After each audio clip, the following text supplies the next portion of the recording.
Bom dia, amigos do canal Seniflu. Como vocês todos sabem, estou aqui. Fiz esse canal como uma terapia para perder um pouco da minha timidez e também para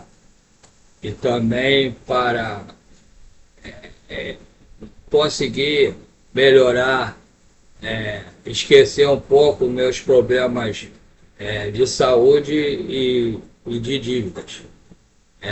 E estou gostando de fazer esse canal por causa disso e por outros motivos.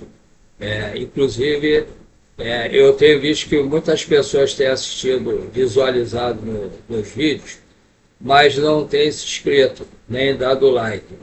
Então eu peço a colaboração a vocês, se puderem, quer assistir o vídeo, se inscrevam e dê um like para poder o YouTube ajudar o canal a expandir para o Rio, para o Brasil ou quiçá para o mundo.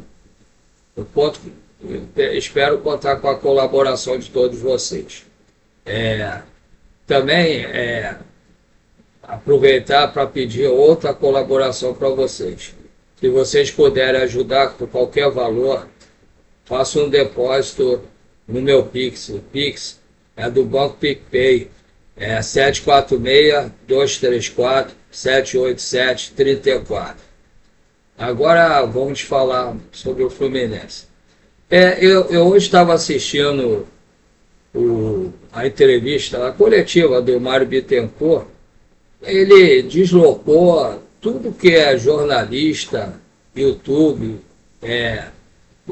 do seu trabalho, pelo sábado, que teria a parte da manhã, pelo menos, para descansar, para depois continuar cobrindo os clubes para o jogo de amanhã contra o Boa Vista no Maracanã. Então, às 9 horas da noite. Aí ele marca essa coletiva, as pessoas pensando um monte de coisa para fazer a apresentação da renovação do contrato do Arias. E pior, além disso, mandou falar para quem estivesse ali que só poderia fazer a entrevista sobre a renovação do John Kennedy. O John Kennedy não, desculpa, John Arias. E eu acho que para isso ele podia fazer um comentário, uma divulgação na FluTV, um vídeo falando sobre isso, como ele faz da renovação de todos os jogadores. Tanto assunto, de repente, para a gente perguntar sobre o Fluminense, como está indo, como está a preparação física, como que os jogadores estão reagindo, como é que o Mano Menezes o que o Mano Menezes está achando dos jogadores, do time, se vem mais algum jogador, algum reforço ou não, sobre a SAF, sobre vários assuntos, e não ficou resumido numa coletiva a falar sobre a renovação do Arias. Não que o Arias não seja importante. No momento, ele é o jogador mais importante do Fluminense. Ele é o maior reforço do Fluminense até agora no ano. Só que ele, infelizmente, não joga sozinho. Nós vimos isso ano passado. Mesmo com ele em campo, o Fluminense quase foi rebaixado. Então, a gente precisa ter a mente mais aberta para várias coisas. Eu assistindo, depois que acabou essa coletiva, eu estava me lembrando, eu estou com 63 anos. Eu sou de uma época, que eu era bem moleque, bem mais novo, e depois, mesmo já com uns 20 e poucos, talvez 30 e poucos anos, que os repórteres entravam no vestiário do Maracanã, entrevistavam os jogadores tomando banho, os repórteres chegavam lá e entrevistavam, faziam perguntas sobre tudo que interessava ali. E os jogadores falavam abertamente sobre tudo.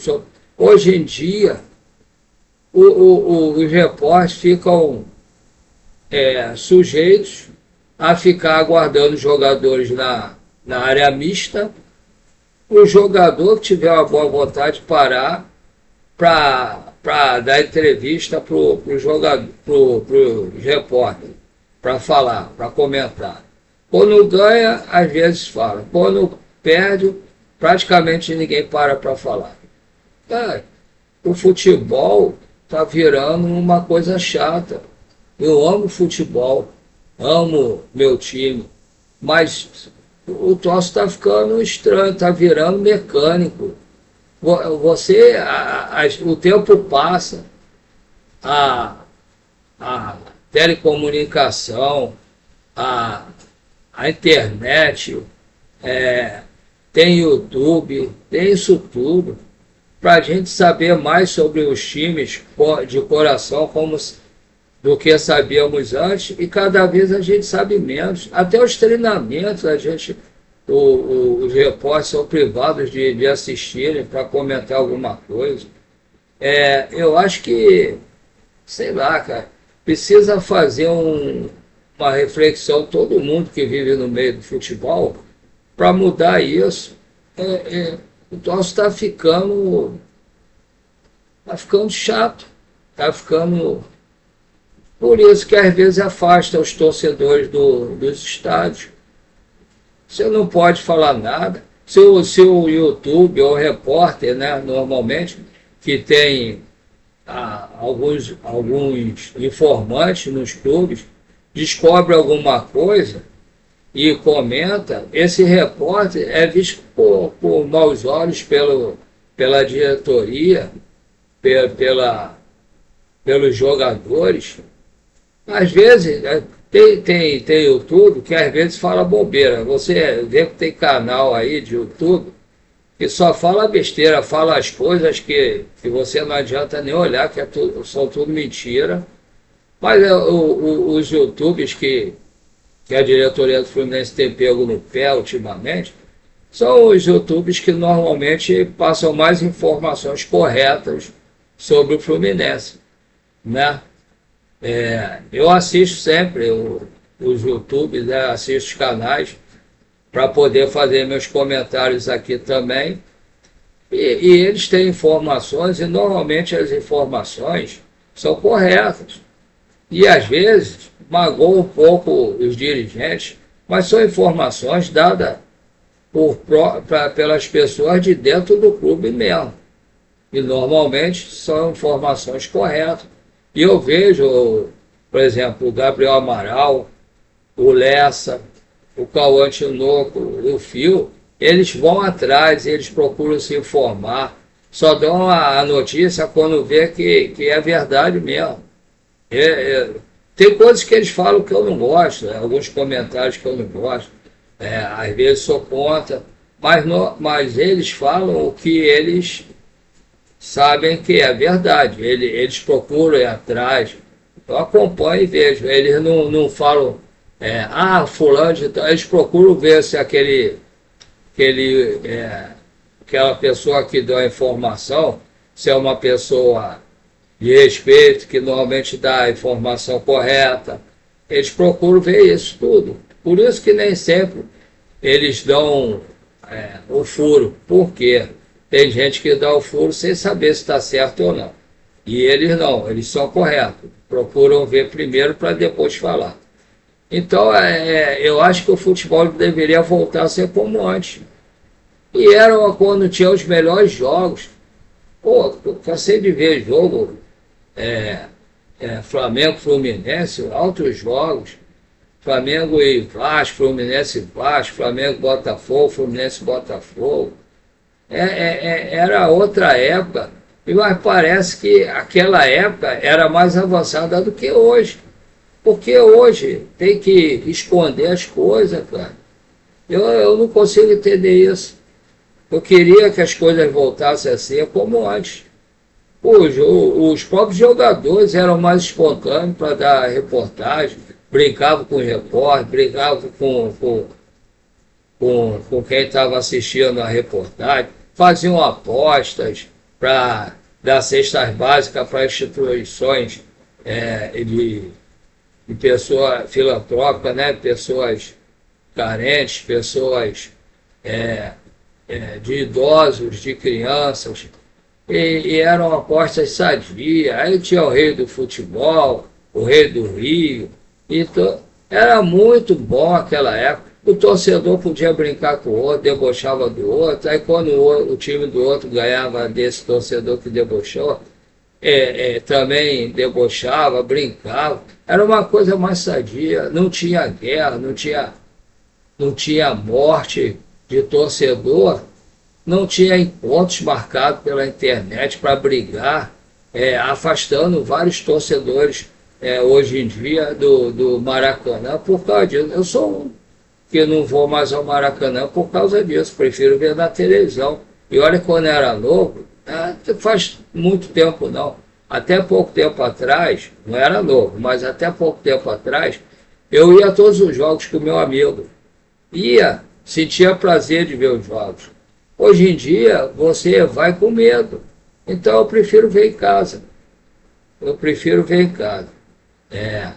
Mas o futebol está ficando muito chato. E é isso que eu estava vendo hoje. Uma coletiva para renovação de contrato de um jogador, com tantos assuntos mais importantes para falar. Vamos ver, vamos aguardar qual a escalação do Fluminense para amanhã. Eu não vi o treino de hoje, porque eu, infelizmente, não tenho como ir lá para assistir os treinos. Eu não tenho condução, não tenho carro para ir lá para assistir os coletivos. Não sei se eu for lá, se sou autorizado também a assistir, porque nenhum repórter pode assistir. Aí eu vou lá fazer o que também? Sem ter condições de ir, gastar um dinheiro que não tenho, para chegar lá e ser barrado. Então, vamos aguardar amanhã para ver a escalação e torcer para ser uma festa bonita no Maracanã, que os torcedores possam ir, possam empurrar o Fluminense e que o time corresponda dentro de campo. E isso é o que eu espero para o jogo de amanhã. Um abraço a todos, tenham um lindo final de noite, que já passou de meia-noite, já é bom dia, e um bom jogo às 9 horas da noite. Outra coisa ridícula, esse horário do jogo, domingo, 9 horas da noite. Isso é horrível. Estão querendo acabar com o futebol carioca mesmo. Um abraço a todos, fiquem com Deus, até a próxima.